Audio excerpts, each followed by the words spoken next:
नमस्कार दोस्तों, हमारे चैनल पर आप सभी का स्वागत है। दोस्तों, बात करते हैं आज महाराष्ट्र की। महाराष्ट्र के नतीजे आए हुए लगभग 8 से 9 दिन हो गए हैं, लेकिन महाराष्ट्र के अंदर नई सरकार बनने का जो है वो पता नहीं कौन सा समय होगा जब नई सरकार जो है महाराष्ट्र में बनेगी। आपको बता दूं कि ठीक महाराष्ट्र के रिजल्ट के साथ साथ जो है झारखंड के अंदर भी जो है वो रिजल्ट आए थे और वहां पर जो है शिबू सोरेन जो है वो मुख्यमंत्री बन चुके हैं, शपथ ग्रहण समारोह हो चुका है। लेकिन महाराष्ट्र के अंदर जो है अभी तक शपथ ग्रहण समारोह जो है वो नहीं हो पा रहा है। और इसका कारण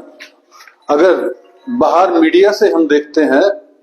से जो कारण नजर आ रहा है वो कारण नजर आ रहा है कि दिखता है कि एकनाथ शिंदे जो है इसका कारण बने हुए हैं कि अभी तक शपथ ग्रहण समारोह जो है वो नहीं हो पा रहा है। और लेकिन मामला जो है वो कहां फंसा हुआ है, जैसे ही रिजल्ट्स आए तुरंत ये लगा कि जो है बीजेपी जो है बहुत जल्द जो है वो अपना मुख्यमंत्री जो है वो बना देगी और मुख्यमंत्री देवेंद्र फडणवीस का नाम जो है वो लगभग फाइनल भी जो है बताया गया। लेकिन एकनाथ शिंदे, अजीत पवार और देवेंद्र फडणवीस मिले तो तब भी जो है सब कुछ जो है वो ठीक लग रहा था। लेकिन अचानक से मामला गड़बड़ाया जब 28 नवंबर को जो है वो मुलाकात हुई अमित शाह, जेपी नड्डा के साथ, देवेंद्र फडणवीस और एकनाथ शिंदे और अजीत पवार, इन तीनों ने जो है वो अमित शाह और जेपी नड्डा से मुलाकात की और प्योरली डिस्कशन हुआ। देखिए, मीडिया के सामने जो कुछ भी आता है वो सिर्फ और सिर्फ एक टिप के तरह से होता है। एक्चुअल में क्या मोल भाव हुआ, कौन सा मंत्रालय किसको चाहिए, ये पूरी जो है अंदर की घटना कभी भी सामने नहीं आती और अंदर जो बातचीत होती है वो कभी पब्लिक के सामने आती भी नहीं है और न ही मीडिया के पास इस तरह की कोई भी रिपोर्ट्स होती है। तो तीनों की जो है वो मीटिंग हुई और ऐसा फार्मूला तय हुआ कि पहले की तरह जो है भारतीय जनता पार्टी अपना मुख्यमंत्री बनाएगी और एक मुख्यमंत्री जो है वो एकनाथ शिंदे की शिवसेना से उप मुख्यमंत्री बनेगा और एक उप मुख्यमंत्री जो है वो अजीत पवार की तरफ से बनेगा, एनसीपी अजीत पवार की तरफ से। अगर हम बात करें कि जो चुनावों के नतीजे आए थे उसके अंदर 132 सीटें तो भारतीय जनता पार्टी को मिली और शिवसेना जो शिंदे है उसको 57 सीटें मिली और अजीत पवार की जो एनसीपी है उसको 41 सीटें मिली थी। और वहीं अगर बात करें हम विपक्ष की तो कांग्रेस को 16 सीटें मिली थी, शिवसेना उद्धव को जो है 20 और एनसीपी शरद पवार को 10 सीटें मिली थी।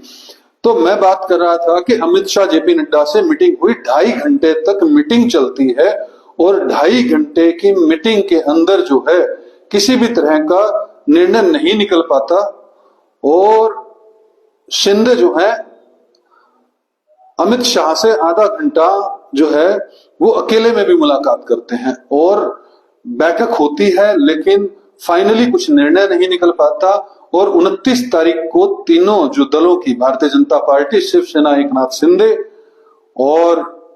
एनसीपी जो है अजीत पवार की, तीनों की जो है वो मीटिंग होनी 29 तारीख को महाराष्ट्र में तय हुई और 28 तारीख को दिल्ली में मीटिंग हुई और 29 तारीख को अचानक जो है एकनाथ शिंदे जो है अपने पैतृक गांव सतारा के अंदर कूच कर जाते हैं। सबके सब हैरान हो जाते हैं कि आखिर मामला क्या है और मीटिंग जो है वो अगली कॉल तक के लिए टाल दी जाती है। तीनों जो पार्टियां हैं जो मीटिंग मिलकर करनी थी, जिसके अंदर मंत्रियों पर या मुख्यमंत्री पर जो भी है वो चर्चा होनी थी, वो मीटिंग जो है वो टाल दी जाती है। 2 दिन बाद जो है एकनाथ शिंदे की तबीयत बिगड़ती है और वो दिल्ली वापस आ जाते हैं। दोपहर को लगभग 2 बजे के बाद जो है वो महाराष्ट्र पहुंचे थे, वापस मुंबई पहुंचे और फिर उन्होंने अगले दिन जो है वो मीडिया से जो है कि सामने आए और मीडिया के सामने उन्होंने फिर से कहा कि जो महाराष्ट्र की जनता है वो मुझे ही मुख्यमंत्री देखना चाहती है, लेकिन मैं मोदी जी के साथ हूं क्योंकि वो मेरे साथ चुनाव के अंदर खड़े रहे। अमित शाह भाई जो हैं वो जैसे तय करेंगे भारतीय जनता पार्टी का मुख्यमंत्री, उसमें मुझे कोई भी ऑब्जेक्शन नहीं है। ऐसा कहा जा रहा है मीडिया रिपोर्ट्स के अंदर कि अमित शाह और जेपी नड्डा से जब मीटिंग की गई तो एकनाथ शिंदे जो है उन्होंने मोल भाव खूब किया और वो डिप्टी सीएम बनना नहीं चाहते। और ये बात वो पहले भी मीडिया के अंदर कह चुके हैं कि मैं मुख्यमंत्री रह चुका हूं, अब मैं डिप्टी सीएम नहीं बनूंगा। ये तो आने वाला समय बताएगा कि एक्चुअल में होगा क्या जब शपथ ग्रहण समारोह हो रहा होगा। लेकिन अभी फिलहाल एकनाथ शिंदे ने जो है वो डिप्टी सीएम बनने से मना कर दिया और इसके बाद जो है भारतीय जनता पार्टी की टेंशन और बढ़ी। आपको बता दूं कि देवेंद्र फडणवीस जो है, जो कि ब्राह्मणों का जो है बहुत बड़ा चेहरा है और पहले मुख्यमंत्री बने और अभी जो 2-2.5 साल ये सरकार चली है, जब उद्धव ठाकरे को की पार्टी को तोड़कर जो है भारतीय जनता पार्टी ने सरकार बनाई और एकनाथ शिंदे सीएम बने,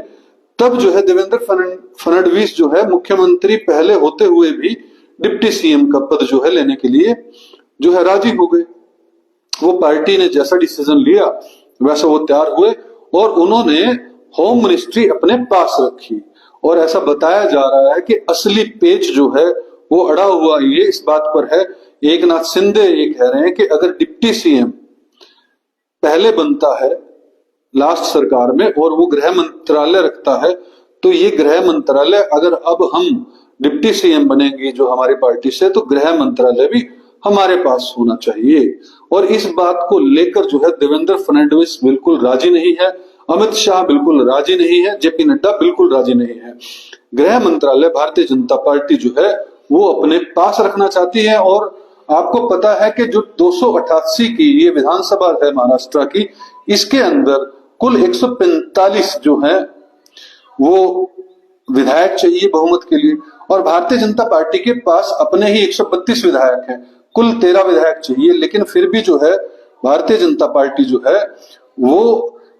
जो अपने अलायंस पार्टीज है उनको साथ लेकर चलना चाह रही है। और अभी एक नया फार्मूला जो है वो तय हुआ है कि 7-8 विधायकों के ऊपर जो है एक मंत्री बनाया जाएगा और इसके अंदर भारतीय जनता पार्टी जो है टोटल 43 मंत्री जो है वो शपथ लेंगे। उनमें जो है 22 से 23 जो मंत्री हैं वो भारतीय जनता पार्टी के बनेंगे। और ऑब्वियस सी बात है क्योंकि सबसे ज्यादा विधायक भारतीय जनता पार्टी के पास है, तो क्रीम मंत्रालय जो है वो भारतीय जनता पार्टी अपने पास रखना चाहेगी। वहीं अगर शिंदे की बात करें तो शिंदे गुट से जो है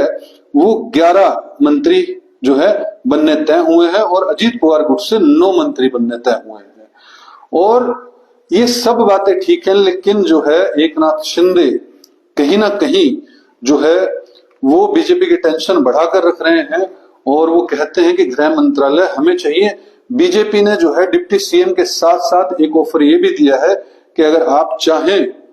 तो हम आपको या फिर किसी को वरिष्ठ नेता को शिवसेना शिंदे गुट से जो है एक कैबिनेट मिनिस्टर भी बना सकते हैं, मोदी कैबिनेट में जगह दे सकते हैं। ऐसा जो है मोल भाव जो है वो अभी चल रहा है। वहीं पर अगर विपक्षी पार्टियों की बात करें तो विपक्षी पार्टियां बार बार ये बात कह रही हैं। संजय राउत ने अभी कहा है कि महाराष्ट्र के अंदर जो स्थिति हुई है, मतलब कुल मिलाकर जो 9 दिन तक सरकार नहीं बन पाई है और इसके लिए जो है वो जस्टिस चंद्रचूड़ जो है वो जिम्मेदार हैं। अभी जो कार्यवाहक सीएम बने हुए हैं ये असंवैधानिक है क्योंकि जो पिछली सरकार का कार्यकाल है वो लगभग 10-12 दिन पहले जो है वो खत्म हो चुका है। इस वक्त जो भी कार्यवाहक मुख्यमंत्री है अगर संविधान के हिसाब से देखेंगे तो वो लीगल नहीं है, संवैधानिक तौर पर वो इलीगल है इस वक्त मुख्यमंत्री। और ये बात संजय राउत कह रहे हैं कि यहाँ पर महाराष्ट्र के अंदर जो है राष्ट्रपति शासन लगाना चाहिए क्योंकि अभी तक किसी भी पार्टी ने सरकार बनाने को जो है वो दावा पेश नहीं किया है। वहीं पर भाजपा के अगर महाराष्ट्र के अध्यक्ष की बात करें तो उन्होंने नागपुर से ये बात कही थी कि 5 दिसंबर को जो है आजाद मैदान के अंदर जो है वो शपथ ग्रहण समारोह जो है होने वाला है। और अगर वही बात करें पूर्व में मंत्री जो है राव साहब की, तो उन्होंने कहा है कि मुख्यमंत्री का नाम जो है वो तय हो चुका है, सिर्फ और सिर्फ हाई कमान की मंजूरी का इंतजार है। अभी जो है आज जो है एक मीटिंग जो है वो भारतीय जनता पार्टी अपने विधायकों के साथ कर रही है, जहां पर 2 ऑब्जर्वर भेजे गए हैं, दिल्ली से भेजे जा रहे हैं, जो मुख्यमंत्री का नाम जो है वो अनाउंस करेंगे। लगभग ऐसा माना जा रहा है कि आज भारतीय जनता पार्टी अपने मुख्यमंत्री के चेहरा जो है वो अनाउंस कर देगी, जिस तरह से हरियाणा के अंदर हुआ था कि एक पर्ची निकाली थी और अमित शाह के आते ही जो है 5 मिनट में मुख्यमंत्री का नाम तय हो गया था। वरना उससे पहले जो है बड़े बड़े नेता ये बोल रहे थे कि मैं दावेदार हूं, कोई कह रहा था मैं दावेदार हूं। तो ऐसा ही महाराष्ट्र के अंदर भी होने जा रहा है। 2 ऑब्जर्वर जो है वो पहुंचेंगे महाराष्ट्र और वहां पर मीटिंग लेंगे बीजेपी के विधायकों की, और वहां मुख्यमंत्री का नाम डिक्लेयर कर दिया जाएगा। एकनाथ शिंदे जो हैं वो क्या दाव खेलते हैं, क्योंकि अगर उनकी जुबान की बात कहें तो जुबान तो साफ तौर पर ये कह रही है कि वो खुश हैं, वो मोदी जी के बहुत बड़े फैन भी हैं और मोदी जी उनके साथ खड़े हैं, और मोदी जी और अमित शाह जैसा कहेंगे वैसा वो मानने को तैयार है। और पहले दिन से वो ये बात कह रहे हैं कि मैं जैसे भारतीय जनता पार्टी का सीएम मुझे मंजूर है और जैसा वो कहेंगे मैं वैसा करूंगा। वहीं पर अगर मीडिया के अंदर अटकलों की बात कहें तो अटकलें ये लगाई जा रही हैं, एकनाथ शिंदे जो है वो विपक्ष के साथ मिलकर, जो कि असंभव सी बात समझ आ रही है, क्योंकि ना तो शिवसेना उद्धव ठाकरे के पास, ना ही एनसीपी शरद पवार के पास, और ना ही कांग्रेस के पास इतने विधायक हैं कि एकनाथ शिंदे मिलकर सरकार बनाए, ना ही अजीत पवार जो है वहां जाने वाले हैं। तो ये बेफालतू की अटकलें जो है वो मार्केट में लगाई जा रही हैं कि विपक्ष के साथ मिलकर जो है वो सरकार बनाने का दावा पेश कर सकते हैं, क्योंकि एकनाथ शिंदे जो है वो मुख्यमंत्री बने हैं, रहना चाहते हैं, लेकिन उनकी मजबूरी है कि बीजेपी की सीटें इतनी ज्यादा आ गई हैं, 132 सीटें हैं कि उनको 13 विधायक ही चाहिए। कहीं ऐसा ना हो कि जिस तरह से उद्धव ठाकरे की शिवसेना तोड़ी थी, इस तरह से बीजेपी जो है ऑपरेशन लोटस करके जो है एकनाथ शिंदे के भी विधायक तोड़ दें, क्योंकि 13-14 विधायक चाहिए उनको बहुमत में लाने के लिए। फिर उन्हें किसी की जरूरत नहीं पड़ेगी और अपने दम पर सरकार बनाएगी। और इस बात में कहीं ना कहीं भारतीय जनता पार्टी जो है वो पूरी वेल ट्रेंड है ऑपरेशन लोटस लाने में। हिमाचल के अंदर भी उन्होंने कोशिश की थी, महाराष्ट्र में तो करके ही दिखाया था, बिहार में भी कोशिश की थी, अलग अलग जगहों पर जो है लगातार सरकार गिराने का काम जो है वो करती रही है Bharatiya Janata party. Operation lotus लगातार चलाने की कोशिश करती रही है और कामयाब भी हुई है। तो इस बात का डर भी कहीं ना कहीं एकनाथ शिंदे को के दिमाग में चल रहा होगा कि 57 में से पता लगे उनके पास 7 ही विधायक खड़े हैं, 50 जो हैं बीजेपी के साथ चल दिए। तो ऐसा होगा या नहीं ये तो आने वाला समय बताएगा, लेकिन अभी जो है मुख्य तौर पर देखने की बात ये होगी कि क्या 5 तारीख को जो है वो आजाद मैदान के अंदर शपथ ग्रहण समारोह जो है होने वाला है, और उसके अंदर ऐसा बताया जा रहा है कि प्रधानमंत्री नरेंद्र मोदी शामिल होंगे, जिस तरह से हरियाणा के अंदर शामिल हुए थे। और एकनाथ शिंदे क्या अपना रुख अपनाते हैं, मुख्यमंत्री कौन बनता है, ये बहुत जल्द जो है शायद आज शाम तक, रात तक ही क्लियर हो जाएगा। दोस्तों इस वीडियो के अंदर इतना ही। वीडियो कैसी लगी कमेंट के माध्यम से हमें जरूर बताइएगा, और आप भी ये बताइएगा कि मुख्यमंत्री महाराष्ट्र का अगला कौन बनना चाहिए, कमेंट में जरूर बताइएगा। और हमारी वीडियो को लाइक और शेयर कीजिएगा और हमारे चैनल को सब्सक्राइब कीजिएगा। इस वीडियो में इतना ही। जय हिंद, जय भारत।